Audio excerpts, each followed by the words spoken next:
Mojet, and of course, this is our segment about employment assistance. All right.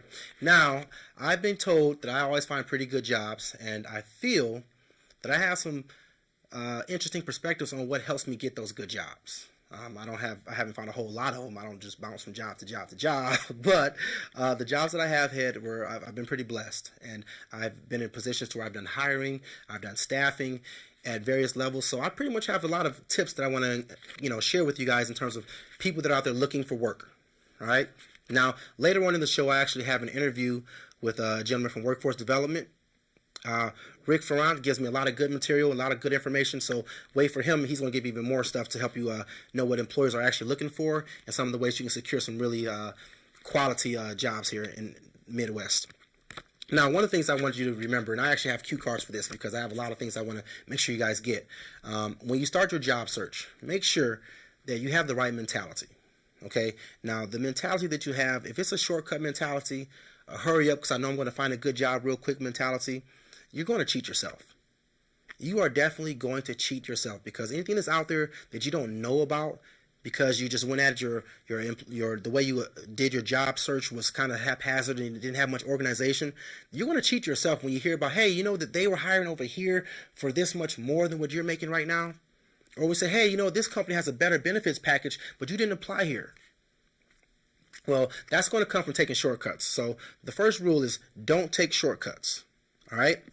Rule number 2, be honest or be quiet. Okay? Now let me explain what I mean by that. Do not lie on any piece of paper. Okay? Whether it's an application, whether it's your resume, make sure that it is concise or you leave it out.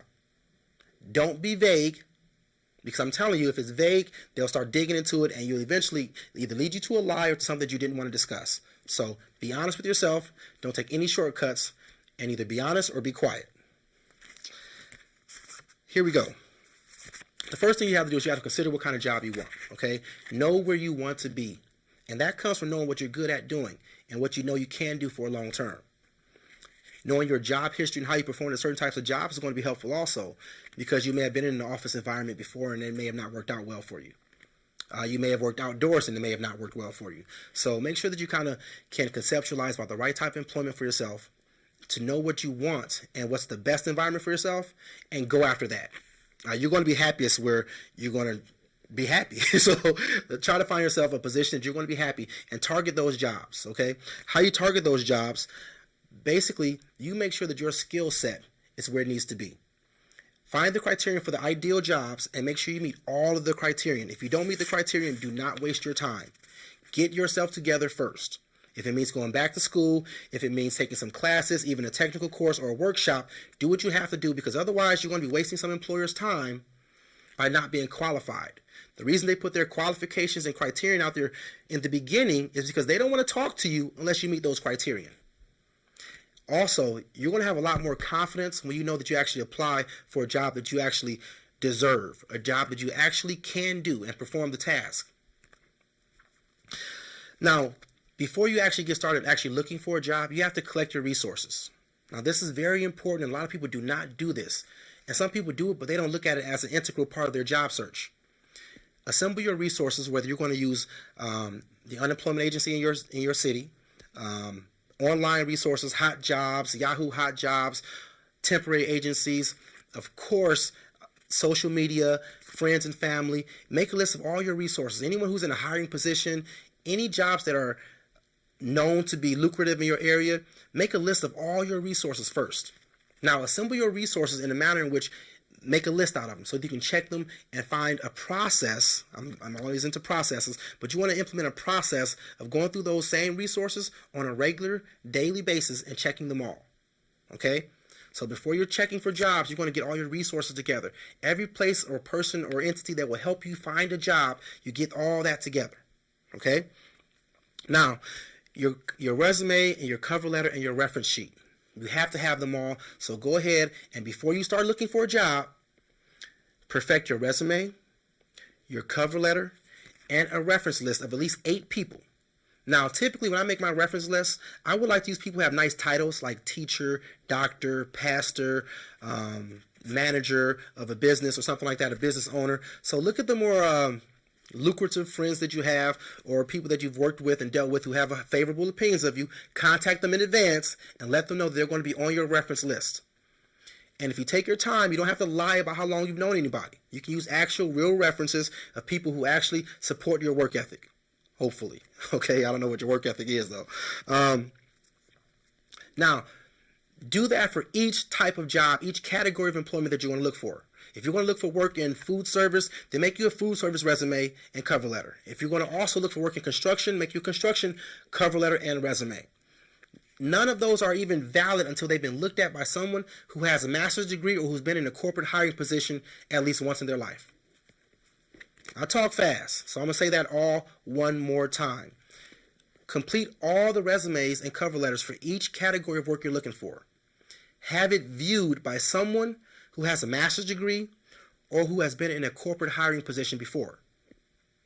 Now, if you can't find anyone, go to your local workforce development and say, hey, I want you to overlook my resume, look over my cover letter and my reference list and tell me what you think. Use those resources. I'm telling you, this is where people take shortcuts, but these are the foundations of finding a good job. Now,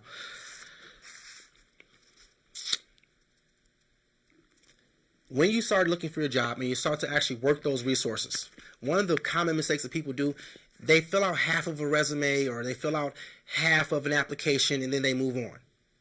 Make sure that as a process, something that you do for every single position you're applying for, is that you complete the entire process. If you're applying for the railroads, they want you to upload a resume and a cover letter and upload some educational documentation. Do all of it right now and be done with it. Do not get a good feeling from halfway applying and then waiting. Do not do that. Make sure that you finish the process each time. Now, upon completion of the process, you should find some way to validate or to be sure that you actually applied.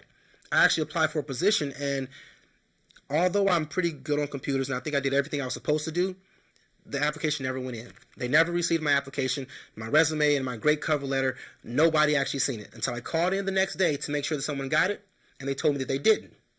So make sure that you verify that the company or the individual did receive your information. Now, typically, if you get a confirmation email, then that covers you and you're good to go. Now, investigate the companies that you're hired for. Now, once you get actually made some progress with the company, more than just dropping an application, you want to learn a little bit about that company to prepare you for whatever's going to be your next step. If you get an interview, an opportunity to interview, or an orientation, you want to make sure you're prepared for whatever you have to go up for. You don't ever want to be uninformed in a situation. So typically, taking a little bit of time to just prepare your information, document your information, and getting the right help before your job interview will be very, very beneficial. Now, I have a lot more tips, okay? One thing I want to say, make sure that you use the help at your unemployment office, okay? There are people there that their job is to help people find jobs. If you're not sure what to wear on your job interview, if you have any questions, talk to somebody and don't assume. Because somebody's going to be at that job interview who did all the things I'm telling them to do, who researched their company, went online, did all the good stuff. Let that be you, because you'll deserve the job. Thanks. Okay, this is Denaryl Mojet, and this is with Rick Ferrant from Northeast Indiana Works. And what he does, he oversees divisions of a company who helps provide job finding assistance. Okay, he's going to be able to tell you a whole lot more about what he does and how Northeast Indiana works and how they work with workforce development and all that kind of stuff. I am totally brand new in terms of this. Okay, I keep a job, and I typically don't have much of a problem finding a job because I always go down there. I always go to the workforce office in my city, and they've always helped me. So I didn't get too far into the educational process because I was always given a job in time. One of the things, thank you for coming out, Rick. I really appreciate it. Thanks for having me. One of the things I want to talk about is overall as a resource. What are some of the things that you guys can do for someone if they come in to an office, say Fort Wayne, Indiana office today looking for a job? What types of things can you do? Well, first let me say that Northeast Indiana Works oversees the 11 Work One Northeast Career Centers in Northeast Indiana, which would include the one in Fort Wayne. And we also oversee all the state and federally supported adult education programs in Northeast Indiana. I did not know that. Among the services that are provided at the Work One Northeast Centers we have more than 40 skill development workshops. Wow. that run the gamut from resume development to interviewing skills to Word and Excel and PowerPoint. Oh, really? Okay. And the great thing about it is that they're free. So I think a lot of people, don't know that. That's very valuable. Very valuable. And we also help people look for jobs. Okay. Some of that is done through job postings with Indiana Career Connect, which is a state online program. We also work with employers a lot, and so for employers, we offer a variety of training programs, like on-the-job training programs for new workers. Wow. And we call that OJT, and with the OJTs, we will pay 50% of an employee's wages for employees who qualify for this program until they're trained, and usually that lasts anywhere between 2 and 8 weeks. And so that's a benefit. We also have a relatively new program called SkillLink, which customizes certification-based training for incumbent workers, those workers who are working at a company. And so, the great part about that is you can take a worker at a certain skill level and you can train them to be certified in something, and basically we're going to pay the cost for that training. So that's even if they're already working. So if you have say if I have a job where I'd like to get a promotion, but I don't qualify for the promotion because I need additional training, it's actually a resource of mine to come down there. You guys will train me, even if I have a job already, to help me get ahead a little bit further. That's correct. Now, it doesn't guarantee that you're going to get a promotion, but one could certainly jump to the conclusion that if you are not certified in something and say you become certified in industrial maintenance or CNC operations, that probably that's going to mean a difference in pay or a difference in your position. Right. You're certainly going to be more valuable to the company. Definitely. Wow. Okay. So I mean, that's a broad brush. We also help employers with job recruitment. That's a big thing that we do. With the fairs and whatnot. We have many hiring fairs, dozens of hiring fairs. Okay. You talked to me about previously. We spoke about I'm a veteran. Hoorah! I say it every show. I'm a Marine, and you actually have some veterans benefits and a special veteran activity event coming up. Correct? Well, one of the things that Work One does, it sort of has a veterans first policy, which really is like giving preference to veterans, where we're going to link up veterans with employers. We're hoping we have up to 100 employers there that veteran. We're also going to provide at that event a bank of professionals who will provide resume evaluation and advice. Wow. Okay. Not just with veterans, but actually with a lot of people in general. We find that there's a lot of improvement that can be made on resumes so that they attract the attention of employers, and so that's a real important ingredient. I could not agree more with the resume assistance. I actually had given some tips at the end of this show. Right, one of my most important tips is find some help with your resume. If you're putting together your resume on your own and no one else is looking at it, you are totally losing and cheating yourself out of a lot of opportunities. So if I brought my resume down there, if you brought your resume down there, someone would take a look at it and would give you some advice. Although it sounds like if you've never had a problem getting a job, but it might help you get a better job. Exactly. So yes, if you brought your resume down there, someone would take a look at you and give you some advice and tips on how to maybe improve the resume so it attracts more attention. Right, and that's a wonderful benefit and resource.